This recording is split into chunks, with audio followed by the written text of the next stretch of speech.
월요일에는 선배 목사님을 모시고 제가 해화동에 있는 서울대학병원에 다녀왔습니다. 전에 설교를 통해서 말씀드린 대로 선배 목사님이 이번에 췌장암 선고를 받았어요. 그래서 병원에 자주 왕래하면서 여러 가지 검사와 또 치료를 받아야만 했습니다.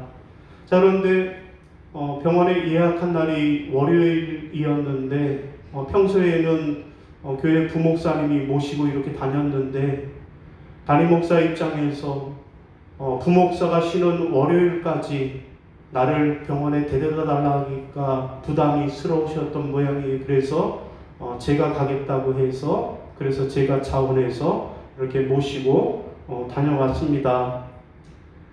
여러분, 이날의 일정은 두 가지였는데 하나는 먼저 수술 복강경으로 암 부위를 수술했는데 그 수술한 부위의 상처 치유하고 또 소독하는 것이 하나고요. 또 하나는 전에 CT를 찍었는데 그 결과를 주치의와 함께 보고 면담하는 그런 일정이었습니다.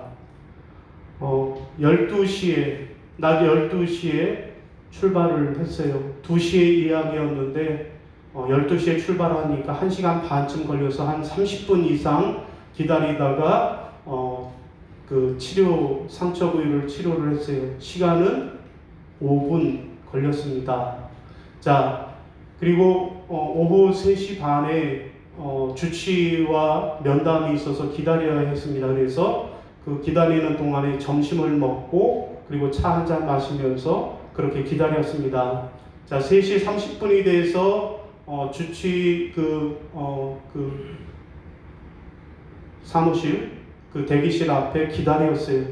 그랬더니 모니터에 뜨는데 45분 지연 이렇게 돼 있어요. 그래서 꼼짝없이 45분을 또 기다려야 했습니다. 그런데 좀 있으니까 또 뜨는 거예요. 1시간 지연하고 그래서 결국 1시간 이상 기다려서 그래서 4시 30분에 주치의 선생님하고 면담을 하게 됐습니다. 저도 따라서 들어갔더니 뭐 CT 찍은 거 잘 됐고 모든 그 수치들이 좋게 나왔으니까 이제 항암 치료 잘 받으시면 되겠다고. 자, 내년 봄 3월에 다시 만납시다 그러더라고요. 총 면담에 소요된 시간은 10분이었습니다. 자, 이렇게 주치의하고 면담을 마치고 나오는데 거기서 전화 한 통을 받았어요. 받았더니 제 동기 목사님이 얼마 전에 몇 년 전에 이곳에서 대장암 수술을 하고 항암 치료를 받았는데 지금은 뭐 건강해졌습니다. 그런데 이 목사님 얘기가 기왕에 서울대학병원에 왔으니 그 병원 교회 원목실 가서 원목 목사님을 만나고 가라는 거예요. 서울대학병원 원목실에 원목으로 계신 분이 선배님인데 저보다 7년 선배님이에요. 그런데 뭐 이런 일로 원목을 만나고 가는가 싶어서 그동안 안 만났는데 그래도 만나서 이야기를 해두면 도움이 된다고 만나보라고 해서 원목 목사님을 만났어요. 그래서 원목실 가서 노크를 하고 대화를 하는데 이 목사님이 그래요. 목사님 어디서 많이 본 것 같아요. 저한테 그러는 거예요. 그래서 글쎄요. 그래요. 저도 어디서 뵌 것 같네요. 라고 했더니 나중에 알고 보니까 우리 교단 안에 생활보장제라는 것이 있어요. 곧 개척교회를 비롯해서 교회 안에서 생활비를 제대로 받지 못하는 분들을 다른 교회들이 이렇게 십시일반 모아서 도와주는 그런 제도가 생활보장제입니다. 다른 교단에는 거의 없는 제도인데 우리 교단만이 갖고 있는 자랑스러운 그런 제도입니다. 제가 경기노회 대표 위원이에요. 생활보장제 위원인데 이 목사님이 서울노회의 이 생활보장제 위원이었던 거예요. 그래서 얼마 전에 줌으로 비대면으로 영상회의를 했어요. 그러다 보니까 영상으로 서로 얼굴을 본 거예요. 직접 만나본 적은 없지만 영상으로 얼굴을 보다가 만나니까 어디서 보긴 봤는데 어디서 봤냐고 그렇게 인사를 했던 기억이 있습니다. 어쨌든 이 목사님하고 30분 면담을 하고 병원을 나왔어요. 그리고 집에 오는데 그 시간이 퇴근 시간이더라고요. 그래서 차가 막혀서 겨우 집에 도착하니까 시간이 8시 30분이었습니다. 여러분, 총 병원에 한번 갔다 오는데 8시간 30분이 소요가 된 거예요. 여러분, 계산해 보면 총 8시간 30분 중에서 정작 치료하고 또 면담하는 데 들어간 시간은 겨우 15분에 불과했습니다. 나머지 8시간 15분은 이동하는데 걸린 시간과 또 병원에서 기다리는데 걸린 시간으로 소요가 된 것입니다. 여러분, 이처럼 병원에 간다라고 하는 것은 곧 기다린다라고 하는 것입니다. 여러분, 환자들이 정말 힘들고 진짜 힘든 이유가 수술받고 치료받느라고 힘든 것도 있지만 진짜로 힘든 이유는 기다리고 또 기다리는 것이 힘든 것이다 라는 것을 이번에 새삼스럽게 깨닫게 되었습니다. 여러분, 그렇습니다.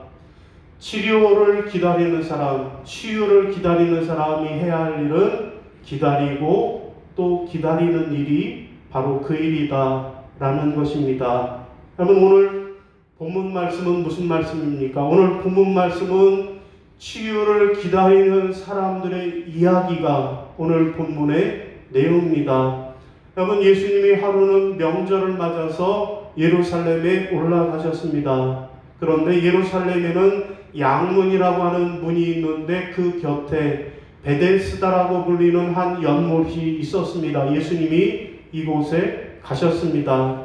여러분, 그런데 이 연못에는 소문이 나 있고 전설이 나 있었는데 무슨 소문인가 하면 가끔 천사가 하늘에서 내려와서 연못물을 동한다라는 거예요. 이렇게 우리가 돌 던지면 물이 퍼져나가는 것처럼 천사가 내려와서 연못물을 동하는데 그때 물이 움직이는 순간에 제일 먼저 연못에 들어간 사람은 어떤 병이 걸렸든지 낫는다라고 하는 소문이 퍼져 있었습니다. 그래서 전국에서 수많은 병자들이 이 연못에 모여 있었던 것입니다. 예수님이 바로 그 자리에 찾아오셨습니다. 그리고 수많은 병자들 틈에서 홀로 누워서 하염없이 하늘을 바라보고 있던 한 사람, 무려 38년 동안 치유를 기다렸던 한 병자를 찾아오셨습니다. 그리고 그에게 말씀하셨습니다. 일어나 내 자리를 들고 걸어가라 말씀하셨습니다. 이 말씀을 듣고 병자는 일어나서 자기 자리를 들고 걸어갔다 라고 말씀하는 것이 오늘 본문의 내용입니다. 여러분, 오늘 우리도 질병으로부터 또 세상으로부터 받은 상처로부터 치유를 기다리는 그런 사람들이라고 하겠습니다. 자, 그러면 치유를 기다리는 사람들은 어떻게 기다려야 할까요? 오늘 본문은 첫 번째로 치유를 기다리는 사람은 절망이 아니라 희망을 가지고 기다려야 한다라고 말씀합니다. 따라하십니다. 절망이 아니라 희망을 가지고 기다려야 합니다. 절망이 아니라 희망을 가지고 기다려야 합니다. 자, 6절입니다. 시작. 예수께서 그 누운 것을 보시고 병이 벌써 오래된 줄 아시고 이르시되 내가 낫고자 하느냐. 아멘. 여러분, 무슨 말씀입니까? 치유를 기다리고 회복을 기다리는 사람은 절망하면서 절망 속에서 기다릴 것이 아니라 희망을 가지고 기다려야 한다라는 말씀입니다. 여러분, 베데스다 연못에 모여있던 사람들을 보십시오. 어떤 사람들이 모여 있었습니까? 여러분, 그들은 하나같이 능력이 없는 사람들입니다. 그들은 소망이 없는 사람들입니다. 그래서 절망에 빠져 있던 사람들이었습니다. 오늘 본문은 구체적으로 어떤 사람들이라고 소개합니까? 맹인이요, 또 다리를 저는 사람이요, 또 혈기가 마른 사람들이라고. 맹인과 다리 저는 사람, 혈기가 마른 사람들이 누워 있었다라고 말씀을 합니다. 여러분, 그들은 도저히 자기 힘으로는 연못에 들어갈 수 없었던 사람들입니다. 왜냐하면 여러분, 연못에 물이 동하면 어떻게 해야 돼요? 눈으로 봐야 들어갈 수 있잖아요. 근데 보지 못하는 사람이 눈으로 봤다고 해도 어떻게 해야 돼요? 자기 발로 걸어가야 할 수 있어야 하는데 도저히 자기 발로 걷지 못하는 사람들입니다. 자, 그런데 그들은 다른 누군가의 도움이 없다면 한 발자국도 움직일 수 없는 사람들입니다. 여러분, 그들은 물이 동할 때 제일 먼저 들어가면 병이 낫는다 라고 하는 사실을 너무나도 잘 알고 있었지만, 그러나 그들에게는 그럴 만한 능력이 없었습니다. 그래서 절망에 빠져 있던 사람들이 그들입니다. 여러분, 이 모습, 이 절망의 모습이 바로 우리 인간들의 모습이라는 것입니다. 여러분, 율법이 인간들에게 주어졌어요. 자, 어떻게 하면 구원을 받는지 그 방법을 알게 되었습니다. 그런데 문제는 뭐예요? 인간에게는 이 율법을 온전히 지킬 만한 능력이 없다라는 것이었습니다. 왜냐하면 맹인, 저는 사람, 혈기 마른 사람은 자기 힘으로 도저히 연못에 들어가지 못했던 것처럼 우리는 죄인이기에 스스로 율법을 온전히 지킬 능력이 없었기 때문입니다. 여러분, 그런데 오늘 본문 8절에 보면 이렇게 절망 속에서 38년을 기다리고 있던 병자에게 예수님이 찾아오셔서 뭐라고 말씀하셨어요? 네가 낫고자 하느냐?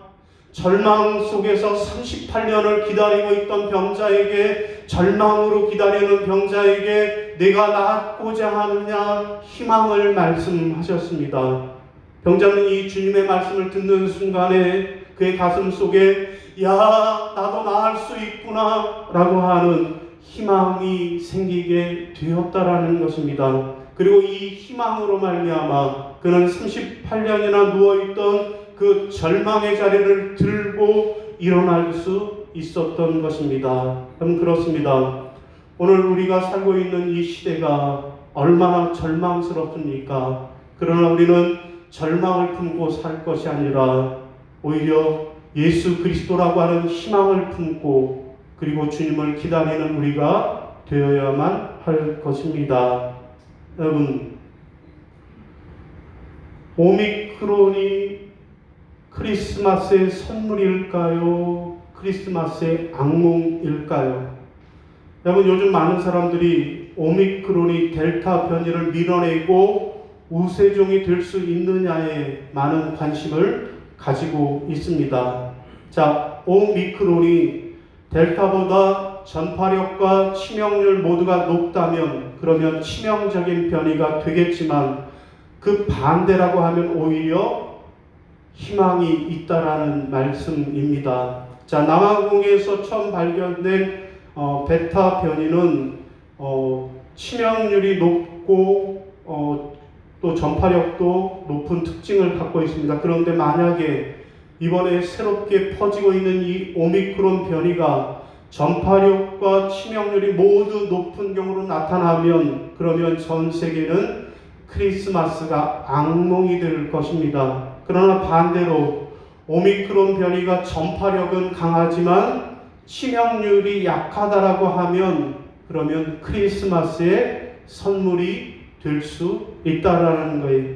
여러분, 그래서 독일의 한 유명한 임상 유행병 학자에게 영국 매체에서 인터뷰를 했는데 오미크론 변이가 비교적 덜 심각한 증상을 유발할 경우 코로나 팬데믹을 종식을 빨리 할 수 있다며 오미크론 변이는 델타 변이보다 2배가 많은 32개의 스파이크 단백질을 갖고 있어서 전염력은 더 높지만 치명률은 더 낮은 형태로 이는 대부분의 호흡기 질환의 진화 방식과 일치한다라고 그렇게 밝혔습니다.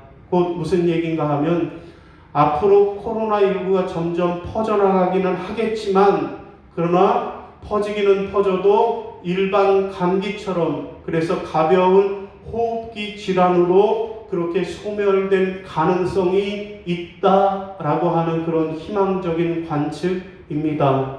여러분 이렇게 됐으면 좋을 것 같아요. 그래서 우리도 이런 희망을 갖고 한번 기다려야 할 것입니다. 여러분 노벨 문학상 수상자 사무엘 베케트의 희곡 중에 고도를 기다리며 라고 하는 작품이 있습니다. 여러분 작품의 내용은 두 명의 노인이 시골의 한 나무 밑에서 50년 동안 고도를 기다린다 라고 하는 그런 내용입니다. 여러분 이들은 고도가 누구인지 왜 고도를 기다려야 하는지 고도가 언제 오는지 전혀 알지 못한 채 그저 기다리기만 하는 것입니다. 자 그렇게 기다리다가 문득 의문이 던지게 되어집니다. 고도가 오지 않으면 어떻게 되지? 대답합니다. 그러면 목이나 매지? 또 친구가 말합니다. 고도가 오면 어떻게 될까? 그때는 사는 거지 라고 대답을 합니다. 자, 누군가가 작가에게 물었습니다. 당신 작품에서 말하는 고도는 누굽니까? 그랬더니 그 작가가 대답을 합니다. 내가 그걸 알았다면 내가 내 작품에 썼을 것이라고. 그러면서 그는 오늘 우리에게 질문을 합니다. 당신들이 기다리는 고도는 누구입니까? 당신들은 무엇을 그토록 기다리면서 살고 있습니까? 라고 질문을 합니다. 여러분 그렇습니다. 여러분은 오늘 누구를 기다리고 계십니까? 사랑하는 성도 여러분, 오늘 우리는 주님의 오심을 기다리는 대림절 셋째 주일을 맞았습니다. 여러분 이 시대가 절망적이고 쉼이 절망적이지만 그럼에도 우리의 기다림에는 희망이 있습니다. 우리의 기다림은 막연하게 우연히 이루어질 것을 기다리는 것이 아니라 하나님의 약속의 말씀에 근거해서 기다리는 그러한 기다림이기 때문에 그렇습니다. 여러분 우리가 기다리는 그 기다림의 중심에는 예수 그리스도 그분이 우리의 희망이 되신다라고 하는 것이 있는 것입니다. 어둠과 죄악으로 만연한 이 땅에 예수 그리스도로 말미암아 이루어질 하나님 나라를 희망하면서 기다리고 기다리는 저와 여러분이 다 되시기를 주의 이름으로 부탁을 드립니다. 자, 두 번째, 또 치유를 기다리는 사람은 어떻게 기다려야 할까요? 두 번째로는 요행이 아니라 은혜를 기다려야 한다라고 말씀합니다. 따라합니다. 요행이 아니라 은혜를 기다려야 합니다. 요행이 아니라 은혜를 기다려야 합니다. 자, 7절입니다. 8절 시작. 병자가 대답하되 주여 물이 움직일 때 나를 못에 넣어주는 사람이 없어 내가 가는 동안에 다른 사람이 먼저 내려가나이다. 예수께서 이르시되 일어나 내 자리를 들고 걸어가라 하시니. 아멘. 여러분 무슨 말씀입니까? 치유를 기다리고 회복을 기다리는 사람은 요행을 바라면서 기다릴 것이 아니라 은혜를 바라면서 기다려야 한다라는 말씀입니다. 여러분 오늘 본문의 배경이 되는 이 베데스다라고 하는 못입니다. 오늘 본문에도 보면 병자들이 치유를 기다리는 장소가 베데스다라고 하는 못이라고 말씀합니다. 여러분 베데스다의 뜻이 무슨 뜻입니까? 무슨 못? 자비의 못이다. 은혜의 못이다. 자비의 연못이요 은혜의 연못이라는 뜻이 베데스다입니다. 여러분 그러니까 그들이 그토록 기다렸던 것은 우연히 요행이 낫기를 기다리는 것이 아니라 하나님의 은혜, 하나님의 자비를 기다렸다라는 것입니다. 실제로 오늘 본문의 주인공인 38년 된 병자가 치유된 것은 전적으로 하나님의 은혜였습니다. 그러면 은혜는 또 뭡니까? 뭐가 은혜예요? 여러분, 은혜는 받을 만한 자격이 없는 사람에게 일방적으로 베풀어지는 사랑, 이게 은혜입니다. 내가 받을 만한 능력이 있어요. 그런 일을 했어요. 받아지는 게 아니고, 나는 도저히 그런 것을 받을 만한 자격이 없어요. 그런데도 일방적으로 베풀어 주시는 사랑, 이게 은혜라는 것입니다. 여러분, 사실 오늘 본문에 보면 이 38년 된 병자는 예수님을 부르지도 않았어요. 예수님 나를 불쌍히 여겨주세요. 소리질러 부르지도 않았어요. 그냥 하늘만 바라보고 누워있고 절망해 있던 그런 병자였습니다. 여러분, 그런데 주님이 먼저 그를 보셨고 주님이 먼저 그를 찾아가셨습니다. 그리고 절망을 고백하고 있는 그에게 치유를 선포하고 계십니다. 여러분, 그의 치유는 예수님의 구원의 그림이었습니다. 여러분, 오늘 요한복음 본문 5장을 계속 읽어가 보면 예수님께서는 5장 24절 이하에 육체의 치유 이상으로 영적 치유라고 할 수 있는 영생 얻은 구원에 대해서 말씀을 하고 계십니다. 곧 성경의 구원의 역사는 자력으로 내 힘으로 얻어지는 것이 아니라 오직 하나님의 은혜로 얻어진다라는 것이 우리 기독교만의 독특한 구원관입니다. 여러분, 세상 모든 종교의 공통점이 하나 있습니다. 그것은 다 자기 힘으로, 자기 자력으로 구원을 얻을 수 있다라는 그런 공통점이 있습니다. 엊그제 식구들하고 같이 TV를 보는데 JTBC 방송에서 다수의 수다라고 하는 프로그램을 해요. 봤더니 그 내용이 종교인들이 모여서 그냥 수다 떠는 이야기예요. 누가 모였는가 하면 조계종의 스님, 그리고 원불교의 교무, 그리고 천주교의 신부님, 그리고 개신교의 목사님, 이렇게 네 분의 종교인들이 모여서 이런 얘기 저런 얘기 수다를 떨어요. 그런데 거기에 개신교 목사를 대표해 나온 분이 어디서 본 사람인가 하고 봤더니 우리 교단의 목사님이 나왔더라고요. 한신대 강의도 나가는 그런 목사님이 나왔어요. 그래서 다른 데 채널 틀다가 관심이 있어서 그 프로를 집중해서 보았습니다. 그러다가 뭐 이런 얘기 저런 얘기를 하는 거예요. 월급은 얼마나 받냐, 또 생활은 어떻게 하냐, 뭐 이런 얘기 저런 얘기 수다를 떨다가 그런 얘기를 해요. 스님이 하는 얘기가, 우리가 서울역에 가면 그 서울역 앞을 지나가지 못한다는 게, 왜냐하면 예수천국 불신지옥 하는 사람들에게 붙잡히면 1시간 동안 설교를 듣다가 가야 되니까, 아니 누가 봐도 머리가 이렇게 훤하고 승려복을 입었으면 내가 스님인 거 알 텐데 굳이 나를 붙잡고 1시간 동안 예수 믿어야 한다라고 그렇게 설교를 하니까 돌아간다고, 거기가 자기에게는 최고 공포의 장소라고 이야기를 합니다. 그러면서 하는 얘기가, 모든 종교에는 자기 나름대로 구원의 진리가 있는데 남의 종교에 대해서 그렇게 비하하면서 자기 종교만이 구원이 있다라고 얘기하면 안 된다라고 얘기를 하는 것을 제가 들었어요. 목사의 입장으로 미안하기도 하고 죄송하기도 하는 생각이 들었어요. 그런데 여러분, 왜 그렇게 해야 하고 그렇게 하는 걸까요?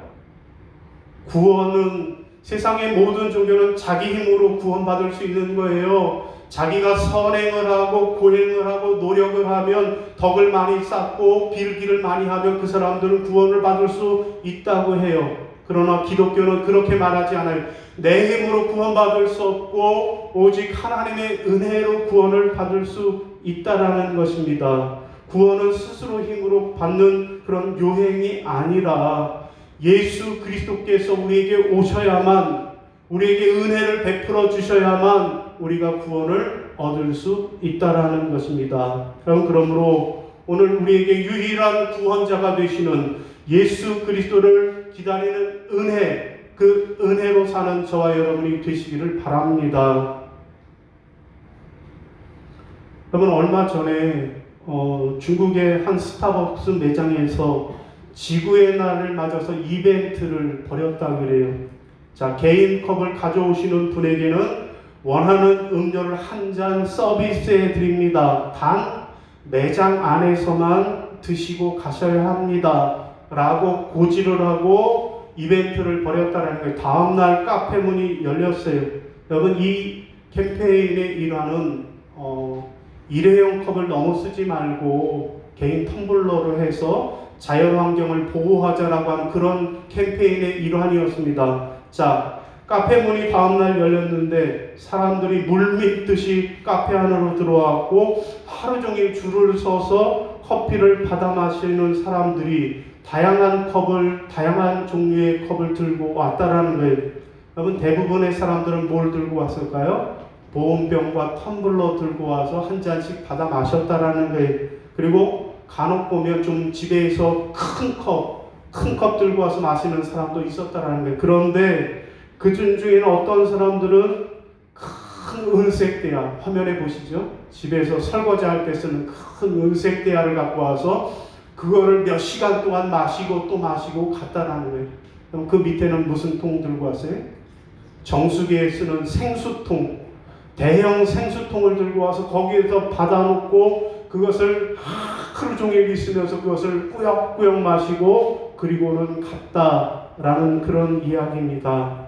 사랑하는 여러분, 주님의 오심을 기다리는 그런 대림절입니다. 우리는 어떻게 주님을 기다려야 할까요?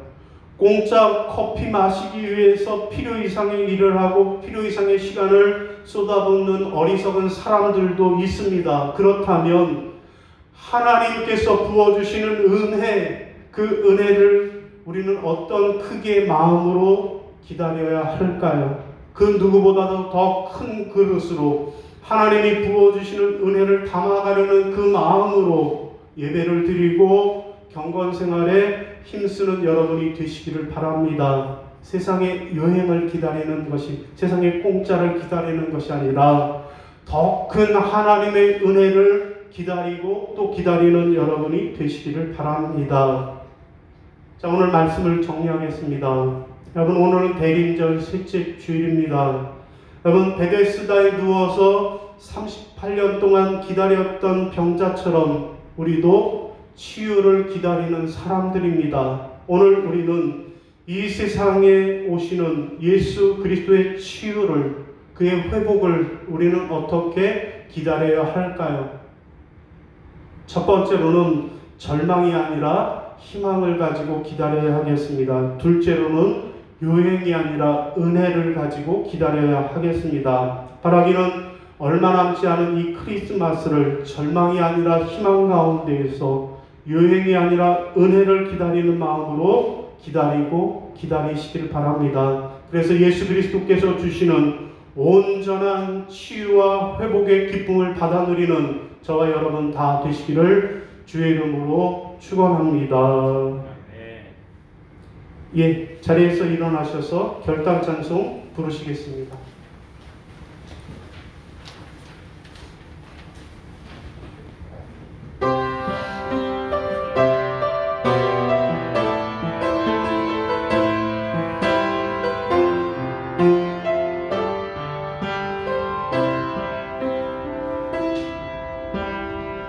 주님 다시 오실 때까지 나은 이 길을 가리라. 좁은 길 나의 십자가 지고 나의 가는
이제는 우리 주 예수 그리스도의 은혜와 아버지 하나님의 지극하신 사랑하심과 성령님의 교통하시고 인도하시는 은총의 역사가 베데스다 연못가에 누워 38년을 기다리고 또 기다렸던 그 병자처럼 오늘 우리도 이 절망의 세상에, 이 고통의 세상에 치유의 주님으로 오시는 주님을 절망이 아니라 희망을 가지고, 여행이 아니라 은혜를 가지고 기다리겠노라고 다짐하는 성도들 머리 위에 이제부터 영원까지 함께 하시기를 간절히 축원하옵나이다.